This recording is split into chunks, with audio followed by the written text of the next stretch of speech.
এই চারটি আমলকে আপনি যদি রমজানের পরেও ধরে রাখতে পারেন, আমি আল্লাহর কাছে বিশ্বাস করি, আল্লাহর কাছে আমার সুধারণা যে আল্লাহ তাআলা আপনার রমজানকে সাকসেস করেছেন, আল্লাহ আপনার রমজানকে কবুল করেছেন, কারণ আপনাকে আল্লাহ আবারও ইবাদতের তৌফিক দিয়েছেন। আর সেই চারটি কাজের প্রথম কাজ হলো, আমরা অনেকেই আলহামদুলিল্লাহ সারা বছর নামাজ নিয়ে অবহেলা কম বেশি করলেও রমজান মাসের সম্মানে, তাকওয়ার মাস হিসাবে, কোরআন নাজিলের মাস হিসাবে, শ্রেষ্ঠ মাস হিসাবে, ইবাদতের মৌসুম হিসাবে রমজানে অনেকেই পুরুষরা 5 ওয়াক্ত নামাজ মসজিদে গিয়ে পড়ার চেষ্টাটা করেছে। মা বোনরা ওয়াক্ত হওয়ার পর দেরি না করে তারা নিজ নিজ অবস্থানে নামাজটা আদায় করার চেষ্টা করেছে। রমজানের পরে এই 5 ওয়াক্ত নামাজ যেটা রমজান মাসে আপনি সঠিকভাবে করেছেন, এই নামাজটা যদি আপনি ধরে রাখেন, 5 ওয়াক্ত নামাজ কি শুধু রমজানের ইবাদত না রমজানের পরেরও ইবাদত? কি বলেন? 5 ওয়াক্ত নামাজ কি শুধু রমজানের ইবাদত? রমজানের পরেরও ইবাদত, পালনীয়। অতএব 5 ওয়াক্ত নামাজ যদি আপনি রমজানের পরে ধরে রাখতে পারেন, আপনার জান জীবন যেতে পারে, অনেক লস হয়ে যেতে পারে, কিন্তু ওয়াক্ত চলে যাবে আর আপনি নামাজ পড়বেন না। ইমানদারের দ্বারা এটা কল্পনা করা যায় না, কোনো মুসলমানের জন্য এটা কল্পনা করা যায় না যে তিনি নামাজের ওয়াক্ত চলে যাবেন আর অবলীলায় তিনি অন্য কোনো কাজে ব্যস্ত থাকবেন, অসম্ভব। এর সাথে ইমানের সাংঘর্ষিকতা এই লেভেলের যে ওমর ইবনুল খাত্তাব রাদিয়াল্লাহু তাআলা বলেছেন, লা হাজ্জা ফিল ইসলাম লিমান তারাকাস সালাহ, যে ব্যক্তি ইচ্ছাকৃতভাবে নামাজ ছেড়ে দেয়, নামাজ ত্যাগ করে, অন্য কাজে মগ্ন থাকে, ওয়াক্ত চলে যায়, ইসলামে তার কোনো হিস্সা নাই, কোনো অংশ নাই, কোনো ভাগ নাই, সে নিজেকে মুসলিম দাবি করবার কোনো নৈতিক অধিকার নাই যে নামাজ ইচ্ছাকৃত পড়ে না, ত্যাগ করে। রমজান মাসের 5 ওয়াক্ত নামাজটা যদি আপনি সারা বছর ধরতে পারেন, এটাকে যদি আঁকড়ে ধরতে পারেন এবং ধরে রাখতে পারেন, তাহলে আপনি একটি আমলে সাকসেস।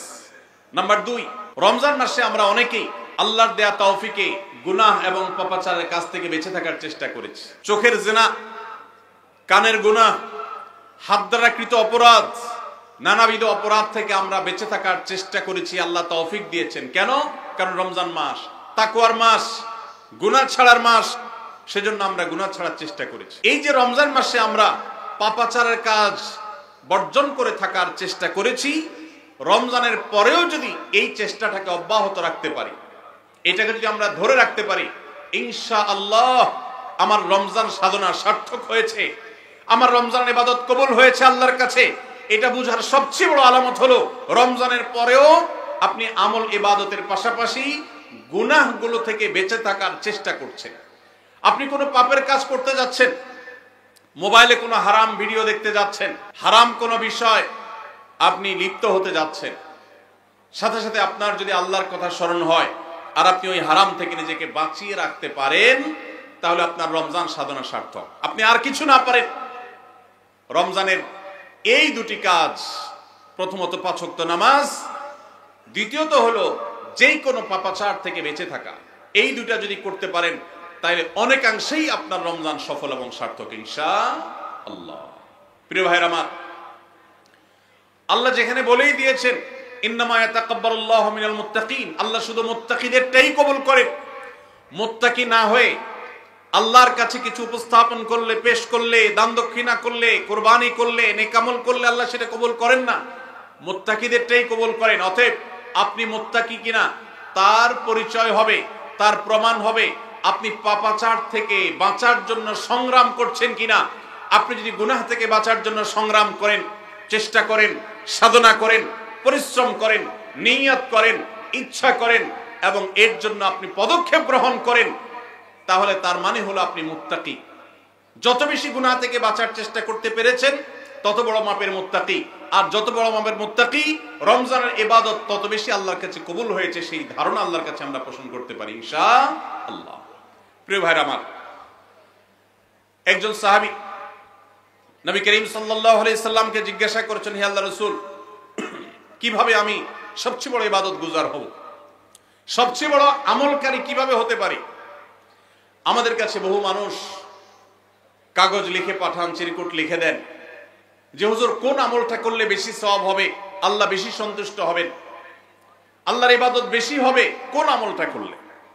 প্রিয় ভাইরা আমার, নবী করিম সাল্লাল্লাহু আলাইহি সাল্লাম বলেছেন, ইত্তাকিল মাহারিমা তাকুন আবাদান নাস, তুমি হারাম কাজ থেকে বেঁচে থাকো, অবৈধ কাজ থেকে নিজেকে বিরত রাখো, গুনাহের ধারে কাছেও যেও না, পাপাচারের পথ মারিও না।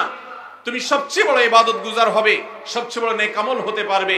অনেক বেশি নফল রোজা রাখে, অনেক বেশি দোয়া দুরূদ পড়ে, অনেক বেশি কোরআন তেলাওয়াত করে, অনেক বেশি নফল দান সাদেকা করে, অনেক বেশি নফল কাজ করে, এই লোক আল্লাহর খাতা বড় ইবাদত গুজার নয়। আমাদের স্মৃতিতে ইবাদত গুজার বলতে ভেসে ওঠে সারাক্ষণ নামাজেরই ব্রত থাকা মানুষের কথা। আমাদের স্মৃতিতে ভেসে ওঠে ইবাদত গুজার মানে হলো ঘন ঘন নফল রোজা রাখা ব্যক্তির ছবি। আমাদের স্মৃতিতে ইবাদত গুজার বলতে ভেসে ওঠে যে ব্যক্তি অনেক বেশি নফল আমল, জিকির, আজকার ইত্যাদিতে মাশগুল থাকে।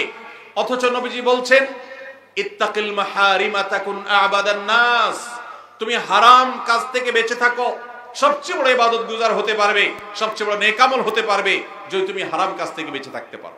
ভাইরা আমার, আপনি যদি আপনার এই দুই ঠোঁট দিয়ে কোনো কটু কথা, অশ্লীল কথা, গালিগালাজ এটা আপনার মুখ দিয়ে যদি বের না হয়, রমজানের আগে হতো, রমজান মাসে আপনি তওবা করেছেন, রমজানের পরেও এই সংগ্রামে আপনি জিতে আছেন, টিকে আছেন, আপনার মুখ দিয়ে কোনো অন্যায় হয় না, তার মানে হলো আপনি মুত্তাকিদের কাতারে শামিল হতে পেরেছেন, আপনি গুনাহ থেকে বাঁচতে পেরেছেন। আপনার আমল দেখা যায় না, কিন্তু এই যে গুনাহ থেকে বাঁচার সংগ্রামে আপনি জিতে গেছেন, আপনি নিজেকে বাঁচিয়ে রাখতে পেরেছেন, এটাই হলো আপনার সফলতা, এটাই হলো আপনার সার্থকতা। আজকাল নফল রোজা, নফল নামাজ, নফল দোয়া দুরূদ, নফল জিকির আজকার, নফল দান সাদকা করা মুসলমানের সংখ্যা কম নয় সমাজে। যেই মুসলমানের অভাব সেটা হলো গুনাহমুক্ত জীবন গঠন করা মুসলমানের অভাব, মুত্তাকি মানুষের অভাব, গুনাহমুক্ত মানুষের অভাব। গুনাহমুক্ত মানুষ পাওয়া যায় না। ভাইরা আমার, আমাদের চেষ্টা করতে হবে আমার হাত এবং মুখ দ্বারা কারোর অধিকার খর্ব হবে না, কারোর কষ্ট হবে না। মুসলমান তো বটে, অমুসলমানকেও কোনো কষ্ট আমি দেব না, কারোর অধিকার নষ্ট হবে না, সম্পদে কারোর হক আমি নষ্ট করব না। আমি ওয়াজ মাহফিল শুনলাম, দিন কি দিন শুনলাম, ঘন্টাকে ঘন্টা শুনলাম, শুনতে শুনতে আমি কেঁদে দিলাম। 2 পয়সার কোনো ভ্যালু নাই যদি আমি দোকানদারি করতে গিয়ে কাস্টমারের সাথে 2 নাম্বারি করি, কাস্টমার হয়ে দোকানদারের সাথে 2 নাম্বারি করি, জমির আইল ঠেলাঠেলি করি, আরেকজনের ফসল আমি নিজে তুলে নিয়ে আসি, অন্যায়ভাবে কারোর হক নষ্ট করি, কথা দিয়ে কাউকে কষ্ট দেই, আচরণ দিয়ে কাউকে কষ্ট দেই, কারোর কোনো অধিকার নষ্ট করি, কারোর গীবত শিকায়েত করি, কারোর পেছনে তার সমালোচনা করি, কাউকে নিয়ে ব্যঙ্গ বিদ্রুপ করি, কাউকে আমরা ব্যঙ্গ নামে ডাকি, ফেসবুকে, সোশ্যাল মিডিয়াতে অথবা অফলাইনে, অনলাইনে, যে কোনো সেক্টরে, যে কোনো জায়গাতে, যেই কোনো প্ল্যাটফর্মে এ ধরনের গুনাহের কাজে যদি আপনি লিপ্ত থাকেন, তো আপনার এই শত শত মাহফিল, হাজারো মাহফিল শোনা, মাহফিলে আসা, এটার কোনো মানে হতে পারে না। আল্লাহ আমাদের সবাইকে রমজান মাসে গুনাহ থেকে বাঁচার যে চেষ্টাটুকু আমরা করতাম, রমজানের পরেও সেটাকে আমাদের ধরে রাখার তৌফিক দান করুন। রমজানের পরে গুনাহ থেকে বাঁচার চেষ্টা করবো তো ইনশাআল্লাহ। অনেক ভাইরা আছেন অনেক হারাম কাজ করেন নাই, কেন? রমজান মাস, কিন্তু এখন আবার সেটা শুরু করে দিয়েছেন। এর মানে হলো আপনার রমজানের ইবাদত কবুল হওয়ার সম্ভাবনা ক্ষীণ।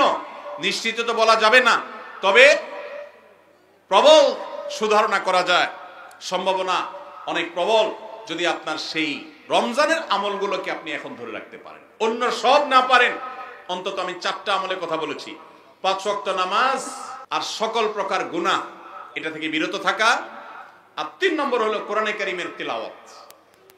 অনেকে আমরা আলহামদুলিল্লাহ কোরআন তেলাওয়াত করেছি রমজানে, কারণ রমজান মাস কোরআন নাজিলের মাস।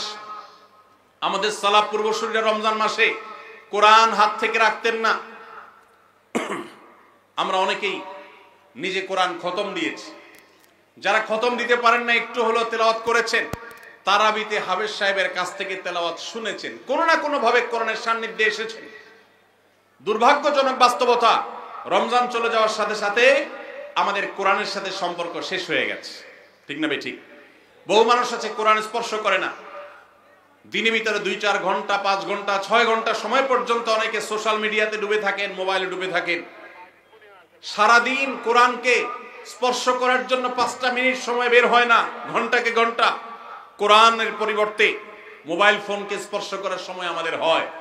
মনে রাখবেন, আপনার রমজানের আমল ইবাদত সার্থক হবে, সফল হবে, কবুল হওয়ার সম্ভাবনা জোরালো হবে যদি রমজানে যে কোরআন আপনি প্রতিদিন 2-4 পারা তেলাওয়াত করেছেন, এখন 2-4 পারা না পারেন 2-4 পৃষ্ঠা হলেও পড়েন, কিন্তু আপনার দিনের একটা সময় অবশ্যই বরাদ্দ থাকা উচিত কোরআনের জন্য। আজ আমরা দেখতে পাচ্ছি পৃথিবীর পূর্ব থেকে পশ্চিম, উত্তর থেকে দক্ষিণ, চতুর্পাশে আমরা যে হাহাকার দেখতে পাচ্ছি, লাঞ্ছনা দেখতে পাচ্ছি, অপমান দেখতে পাচ্ছি, পরাজয়ের গ্লানি দেখতে পাচ্ছি, মুসলমানদের দুরবস্থার অন্যতম প্রধান কারণ হলো আজ মুসলমান কোরআন থেকে দূরে সরে গেছে। নবী করিম সাল্লাল্লাহু আলাইহি সাল্লাম বলেছেন, ইন্নাল্লাহা ইয়ারফাউ বিহাদাল কিতাবি আকওয়ামা ওয়া ইয়াদাউ বিহি আখারিন। আল্লাহ রাব্বুল আলামিন এই কোরআনের মাধ্যমে বহু জাতির মর্যাদাকে আকাশে তুলবেন। আবার এই কোরআনের প্রতি অবহেলার কারণে, অবজ্ঞার কারণে, কোরআনকে ছেড়ে দেওয়ার কারণে, কোরআন থেকে দূরে থাকার কারণে, কোরআনকে পরিহার করবার কারণে বহু জাতিকে আল্লাহ তাআলা অপমানিত করবেন, অপদস্থ করবেন, তাদেরকে আকাশ থেকে পাতালে নামিয়ে ছাড়বেন। সেই দুর্ভাগ্যজনক বাস্তবতা আজ আমরা প্রত্যক্ষ করছি। মুসলমানের ঘরে কোরআন পড়ার কোনো অভ্যাস নেই, কোরআনের চর্চা নেই, কোরআনের আলোচনা নেই, কোরআনের আলোকে জীবন গড়বার কোনো পরিকল্পনা আমাদের মধ্যে নেই। এজন্য ভাইরা, রমজান মাসে যে কোরআনের সান্নিধ্যে আমরা ছিলাম, রমজানের পরে অল্প অল্প করে হোক প্রতিদিন আপনি কোরআন তেলাওয়ার চেষ্টা করেন। 1 পৃষ্ঠা 2 পৃষ্ঠা হলে তেলাওয়াত করার চেষ্টা করেন, অর্থ সহ বুঝে পড়ার চেষ্টা করেন। এটা যদি করতে পারেন আপনার রমজান সাধনা সার্থক ইনশাআল্লাহ। চেষ্টা করব তো কোরআন তেলাওয়াত করার। আল্লাহ রাব্বুল আলামিন এই কোরআনকে এমন এক গাইড বুক করেছেন। কোরআনের সবচেয়ে বড় মিরাকল হলো কোরআনকে যে যত বেশি আঁকড়ে ধরতে পারবে দুনিয়াতে আল্লাহ তাআলা তাকে তত বেশি সম্মানিত করবেন। ইসলামের ইতিহাসের সোনালী যুগের যারা স্বর্ণ মানব ছিলেন, সেই খুলাফায়ে রাশেদা, তাদের পরবর্তী যুগের যে সোনালী ইতিহাস ছিল, যখন বিশ্ব মুসলমানের পদতলে ছিল, মুসলমান যখন বিশ্বের সুপার পাওয়ার ছিল, গোটা বিশ্বে মানবতা তার সর্বোচ্চ শিখরে যখন আসীন হতে পেরেছে, মানবতা সবচেয়ে বেশি যখন প্রতিষ্ঠিত হয়েছে, যখন মুসলিম নয় শুধু অমুসলিমরাও সবচেয়ে সুখে শান্তিতে পৃথিবীতে বসবাস করতে পেরেছে, কারণ অধিকার খর্ব করা হয় নাই, অধিকার আদায়ের মতো আজকের পৃথিবীতে যে নাটক চলমান আছে সেই নাটক তখন হয়নি। সেই সোনালী অতীত মুসলমানদের যে ছিল, তখনকার মুসলমানরা কোরআনকে তারা আঁকড়ে ধরেছিল, কোরআনকে তারা মাথায় রেখেছিল, কোরআনকে তারা জীবনে ধারণ করেছিল, কোরআনকে তারা সবসময় স্মরণ করেছে, বরণ করেছে, গ্রহণ করেছে, কোরআন দিয়ে নিজের জীবনকে সাজিয়েছে, তার সুফল তারা পেয়েছে। আজ কোরআন আমাদের কাছে অবহেলিত, কোরআন আমাদের কাছে আজ সবচেয়ে বেশি পরিত্যক্ত। যেই গ্রন্থ বছরে আমরা রমজান মাস ছাড়া অনেকে উল্টায় দেখি না, পাঠ করি না। মোবাইলে আমার বহু অ্যাপ আছে, সাথে কোরআনের অ্যাপও আছে। আমি সোশ্যাল মিডিয়ার অ্যাপগুলো দিনের ভিতরে 50, 60, 70, 80, 100 বার ওপেন করলেও কোরআনের অ্যাপটা দিনে একবার ওপেন করা হয় না। কোরআনের জন্য কোনো সময় আমার বরাদ্দ নাই। আমাদের বাসা বাড়িতে অনেক কিছু চলে, কোরআন তেলাওয়াত চলে না। বহু কিছু নিয়ে আড্ডা হয়, কোরআন নিয়ে পাঠচক্র হয় না, গ্রুপ ডিসকাশন হয় না, আলোচনা পর্যালোচনা হয় না। এরকম পরিবার আজ ঘরে ঘরে, প্রত্যেকটা জায়গায় জায়গায়। আর এই কারণে আজ আমাদের দুরবস্থা আমরা দেখতে পাচ্ছি পৃথিবীর চতুর্প্রান্তে রয়েছে।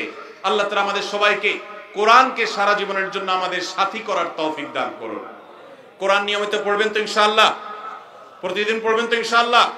আল্লাহ আমাদের সবাইকে প্রতিদিন কোরআন তেলাওয়াতের তৌফিক দান করুন, কোরআন বুঝে পড়ার তৌফিক দান করুন, কোরআনের আলো থেকে আলো গ্রহণ করবার তৌফিক দান করুন, সমাজ এবং রাষ্ট্রকে কোরআন দিয়ে সাজাবার তৌফিক দান করুন। বলুন আমিন।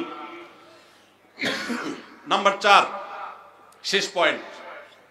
রমজান উপলক্ষে আমরা অনেকেই ভোর রাতে সাহরি খেতে উঠে আল্লাহর কাছে কম বেশি দোয়া করার চেষ্টা করেছি, 2-4 রাকাত তাহাজ্জুদ নামাজ পড়ার চেষ্টা করেছি, ঠিক না? ঠিক। ইফতার সামনে নিয়ে অনেকে দোয়া করেছেন। রমজান মাসে রোজাদারের দোয়া কবুল হয় দিনের বেলা, অনেকে দোয়া করেছেন।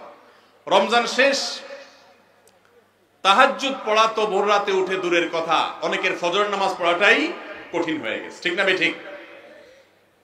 আজ রমজানের পরে রমজানের সেই আমলের ধারাবাহিকতা, অর্থাৎ ভোর রাতে তাহাজ্জুদের নামাজ পড়ার যদি কেউ অভ্যাস ধরে রাখতে পারেন, এটা হবে সবচেয়ে বড় অর্জন।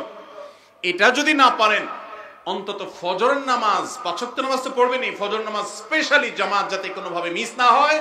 আর দিন এবং রাত 24 ঘন্টার কোনো একটা সময় আল্লাহর কাছে দুহাত তুলে দোয়া করার অভ্যাস গড়ে তুলবেন। চেষ্টা করবেন তো ইনশাআল্লাহ? কয়েকটা সময়ের দোয়া আল্লাহর কাছে করলে সেটা বিফলে যায় না। এর ভিতরে একটা হলো ভোর রাতের দোয়া, আরেকটা হলো 5 ওয়াক্ত নামাজের পরের দোয়া, আরেকটা দোয়া কবুলের সময় আছে শুক্রবারে। কোন সময়? হাদিস এটা ফিক্স করা হয় নাই, তবে হাদিস বিশ্লেষকগণ অনেকেই বলেছেন সেই সময়টা হলো জুমার দিন আসরের পরের সময়।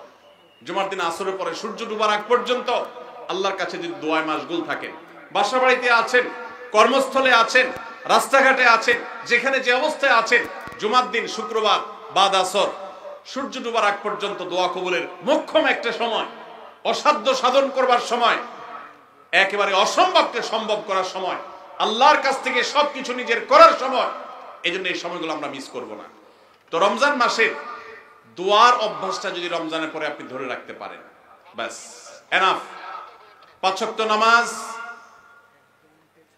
সকল প্রকার হারাম পাপাচার বর্জন, কোরআনে কারীমের তেলাওয়াত অল্প অল্প করে হলেও প্রতিদিন একটা সময় ফিক্স করে যে এই সময় কোরআন তেলাওয়াত ছাড়া কিছু করব না। ঘুম থেকে উঠে প্রথম কাজ হবে ওযু করে আমি কোরআন তেলাওয়াত করব, ফজর নামাজের পরে একটু পড়ব। আর 4 নম্বর হলো দিন এবং রাতের কোন একটা সময় আল্লাহর কাছে দোয়া করার অভ্যাস করব।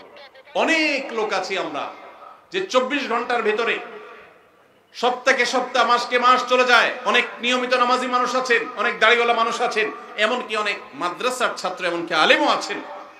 মাসকে মাস চলে যায়, আল্লাহর কাছে হাত তুলে একটু চোখের পানি ফেলে শেষ কবে দোয়া করেছি বলতে পারবো না। এর চাইতে বড় হতভাগা আর কেউ হতে পারে না। এই জন্য রমজান মাসের দোয়ার আমলটা, রমজানে হয়তো আপনি দিনে 4 বার 5 বার করেছেন, রমজানের পরে একবার করেন। রমজানে হয়তো 10 মিনিট 15 মিনিট 20 মিনিট ধরে দোয়া করেছেন, রমজানের পরে অন্তত 2 মিনিট ধরে দোয়া করেন। এই 4টা কাজ, 5 ওয়াক্ত নামাজ, সকল পাপাচার বর্জন, কোরআনে কারীমের তিলাওয়াত, আর দিন এবং রাতের কোন একটা সময় আল্লাহর কাছে দোয়ায় মাশগুল হওয়া, এই 4টা কাজ রমজানের, এগুলো যদি আপনি ধরে রাখতে পারেন তো ইনশাআল্লাহ আপনার রমজান সাধনা, আপনার রমজানের ইবাদত বন্দেগী আল্লাহর কাছে কবুল হয়েছে। আল্লাহ আপনাকে মুত্তাকি হওয়ার তৌফিক দিয়েছেন, মুত্তাকিদেরটাই আল্লাহ কবুল করেন। অতএব আপনার রমজানের ইবাদত এবং সাধনা কবুল হয়েছে, সার্থক হয়েছে, সেই সুধারণা আপনি পোষণ করতে পারেন। সবাই চেষ্টা করবো তো ইনশাআল্লাহ। আল্লাহ আমাদের সবাইকে সেই তৌফিক দান করুন। রমজান মাসে আমল এবং ইবাদত আবার রমজান আসবে, সেই জন্য তোলা না রেখে এখনো, অর্থাৎ রমজান পরবর্তী সময় আমরা করার চেষ্টা করবো ইনশাআল্লাহ। এটাই হলো পুরো আলোচনার সামারি। সবাই চেষ্টা করবো তো ইনশাআল্লাহ। আল্লাহ আমাদের সবাইকে তৌফিক দান করুন।